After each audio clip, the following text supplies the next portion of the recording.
Morning friends నా పేరు రితిక్ చైతన్య. నేను ఫస్ట్ క్లాస్లో నుంచి బాగా చెప్తున్నాను ఎందుకంటే ఈరోజు బాబు క్యారీ ఫ్లేవర్ గోబీ చేసింది. బయటికి తింటే ఆకులు బాగోవు, ఎందుకంటే అవి తింటే మన మమ్మీ ఇంట్లోయే చేసింది. బయట ఫుడ్స్ తినుకోవచ్చు ఫ్రెండ్స్. ఎప్పుడైనా తింటే ఆ కరోనా మన ముక్కుల్లోకి వచ్చి పిల్లలందరూ చచ్చిపోతారు కదా. అందుకని బయటియే తినకూడదు, ఇంట్లోయే తినాలి. మా అమ్మ చేసినవన్నీ తింటానే ఉంటారు. ఎలా చేస్తారో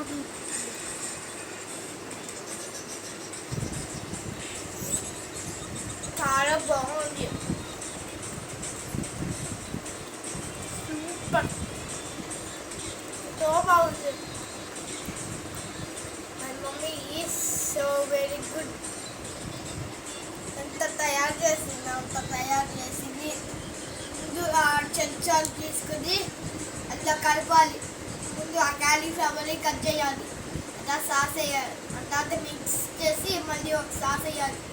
మళ్ళీ కొద్ది నీళ్ళు తీసుకోవాలి. అది తీసుకుంటే కొద్ది మిక్స్ అంటే ఉంటే గంట వరకు అయిపోయింది ఫినిష్. ఇంకా అందరూ my mummy super. Thank you.